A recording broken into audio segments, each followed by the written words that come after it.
जय हिंद दोस्तों। जय हिंद साथियों। आज एक नया टॉपिक लेकर आते हैं। बलबन। क्या? किसके बारे में? बलबन के बारे में। गयासुद्दीन बलबन। बलबन का पूरा नाम क्या था? गयासुद्दीन बलबन। शासनकाल क्या है? 1266 से 1286 ईस्वी। ठीक है। अब बलबन का वास्तविक नाम क्या था? वास्तविक नाम था बहाउद्दीन। बहाउद्दीन। बलबन का पूरा नाम क्या था? बहाउद्दीन था। ठीक है। बलबन कौन था? बलबन एक इलबरी तुर्क था।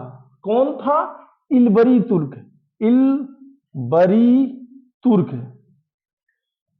तो बलबन कौन था? इलबरी तुर्क था। इसने द्वितीय इलबरी तुर्क वंश की स्थापना किया। यानी द्वितीय इलबरी तुर्क वंश की स्थापना किया। द्वितीय इलबरी वंश की स्थापना किया। ठीक है। बलबन ने द्वितीय इलबरी वंश की स्थापना किया। ठीक है। बलबन को मंगोलों ने पकड़कर बलबन को बेच दिया था। और बलबन को कौन खरीदा? तो 1233 ईस्वी में 1233 ईस्वी में बलबन को कौन खरीदता है? क्योंकि 1233 में इल्तुतमिश ग्वालियर विजय अभियान करके करता है, तभी बलबन को बलबन को खरीदता है। कौन खरीदता है? इल्तुतमिश। ठीक है। चलते हैं, आगे बढ़ते हैं। तो बलबन ने 20 वर्ष तक वजीर के पद पर और 20 वर्ष तक सुल्तान के पद पर कार्य किया। तो 20 वर्ष तक क्या किया? 20 वर्ष तक वजीर के पद पर, वजीर के पद पर और 20 वर्ष सुल्तान के रूप में कार्य किया। 20 वर्ष सुल्तान के रूप में कार्य किया। तो बलबन 20 वर्ष वजीर के पद पर कार्य किया और 20 वर्ष सुल्तान के रूप में कार्य किया। चलिए आगे बढ़ते हैं। बलबन था, रजत सिद्धांत का प्रतिपादन किया। रजत सिद्धांत। कौन सा सिद्धांत? रजत का सिद्धांत। रजत का सिद्धांत का प्रतिपादन किया। रजत सिद्धांत की दो विशेषताएं थी। पहली विशेषताएं हैं कि सुल्तान का पद ईश्वर के द्वारा प्रदान किया गया है। किसका?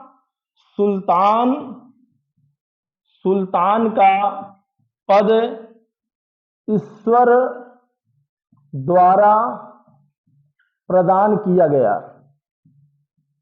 गया है। पहली विशेषताएं। और दूसरी विशेषताएं हैं सुल्तान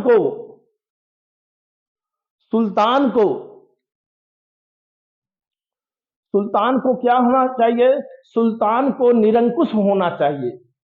सुल्तान को निरंकुश होना चाहिए। दो थे। रजत सिद्धांत से संबंधित सुल्तान का पद ईश्वर द्वारा प्रदान किया जाता है और दूसरा सुल्तान को निरंकुश होना चाहिए। अब देखते हैं बलबन का दैवी रजत सिद्धांत। बलबन का दैवी रजत्व का सिद्धांत। बलबन का दैवी रजत का सिद्धांत यानी बलबन का दैवी रजत सिद्धांत था। नियाबत ए खुदाई और जिल्ल ए इलाही। नियाबत ए खुदाई जिल ए इलाही। तो बलबन का दैवी रजत सिद्धांत का था कि नियाबत ए खुदाई जिल ए इलाही, अर्थात अर्थात सुल्तान ईश्वर का प्रतिनिधि और सुल्तान ईश्वर की छाया। तो सुल्तान क्या होता है? सुल्तान ईश्वर, ईश्वर का प्रतिनिधि,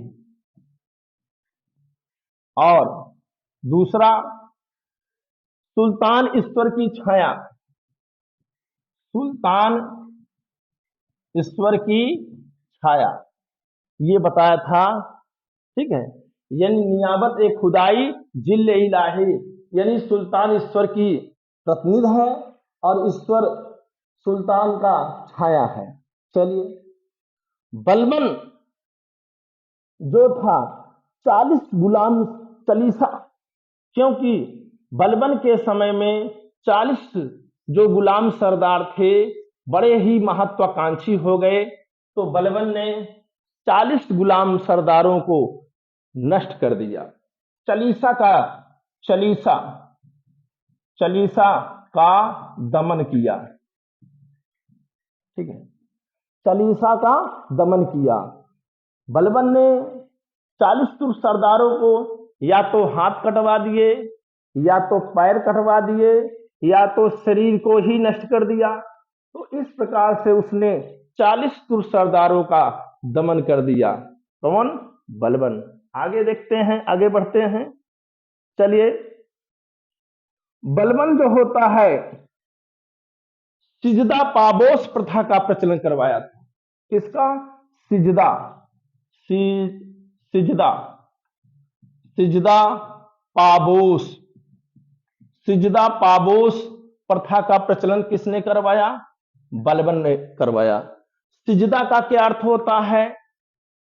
तो अगर कोई व्यक्ति सुल्तान से मिलना होता है तो पहले घुटने के बल बैठ जाए, उसके बाद दंडवत हो करके सुल्तान के पैरों को चूमना ही सिजदा और पाबोस प्रथा कहलाता है। तो भारत में सिजदा और पाबोस प्रथा का प्रचलन किसने किया? तो बलबन ने किया था।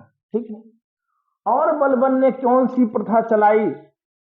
हैप्पी न्यू ईयर्स, नए दिन पर मनाए जाने वाले उत्सव जो ईरानियों द्वारा मनाया जाता था, उस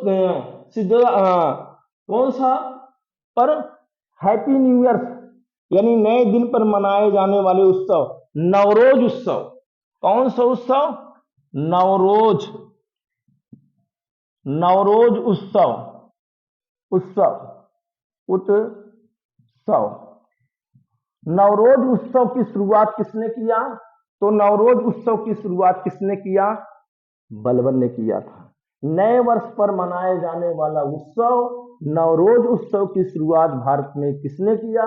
तो बलबन ने किया था। किसने किया? बलबन ने किया था, नवरोज उत्सव। ठीक है, आगे देखिए।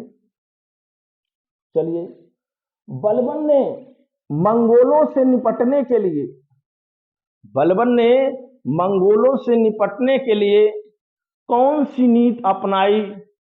लह यौम रक्त नीति। कौन सी नीति? लहो यौम रक्त की नीति। लह यौम रक्त नीति का किसने अपनाई? तो बलबन ने। किसको? मंगोलों से निपटने के लिए लह यौम रक्त नीति। लह यौम रक्त नीति का अर्थ होता है खून का बदला खून। क्या होता है? खून का बदला खून, खून का बदला खून। इस नीति का पालन किसने किया? बलबन ने। किसके विरोध, किसके विपरीत? तो मंगोल आक्रमणकारियों के विरोध में बलबन ने लह यौम रक्त नीति, खून का बदला खून नीति का पालन किया था। ठीक है। बलबन ने और क्या किया? भारत के उत्तरी पश्चिमी सीमा पर बलबन ने भारत के उत्तरी और पश्चिमी सीमा पर एक किले दुर्ग का निर्माण करवाया था। किला दुर्ग का निर्माण, किला दुर्ग का निर्माण। ठीक है। किससे? मंगोलों के आक्रमण से बचने के लिए बलबन ने उत्तर पश्चिमी क्षेत्रों में किला दुर्ग का निर्माण करवाया था और अपने पुत्र शाहजादा मोहम्मद को वहां का रक्षक नियुक्त कर दिया। बाद में मंगोलों के एक बड़े आक्रमण में बलबन का पुत्र शाहजादा मोहम्मद मारा जाता है। क्लियर है? चलिए आगे देखिए। बलबन ने जो बलबन की गुप्तचर व्यवस्था थी, कौन? गुप्तचर, गुप्तचर, गुप्तचर व्यवस्था। बलबन ने, क्योंकि बलबन के गुप्तचर पूरे नगर राज्य में फैले होते थे, कोई भी गुप्त सूचना होती थी तुरंत सुल्तान को तुरंत पहुंचाई जाती थी और इसके लिए बलबन ने गुप्तचर को नगद वेतन देता था और सारी गुप्त सूचनाएं बलबन को प्राप्त होती थी। इसके लिए वरीद ए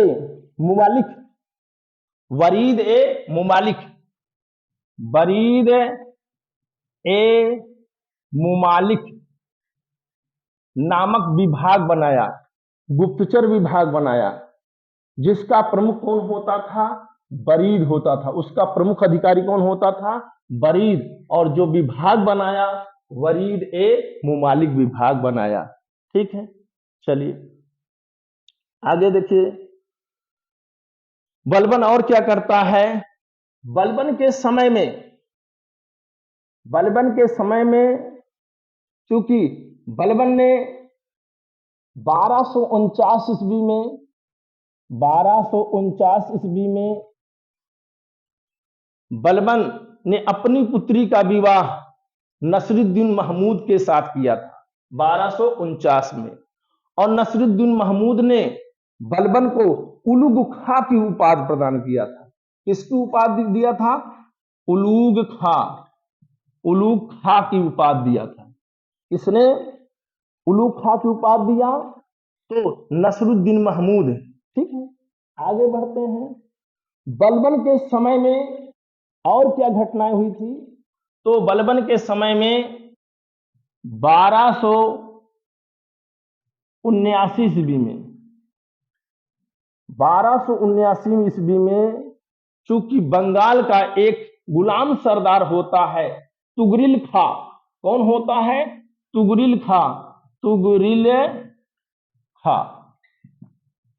तुगरिल खां ने विद्रोह कर दिया था। तो बलबन ने 2 बार अपनी सेना बंगाल को भेजी, परंतु दोनों बार सेनाएं असफल रही और तुगरिल के खिलाफ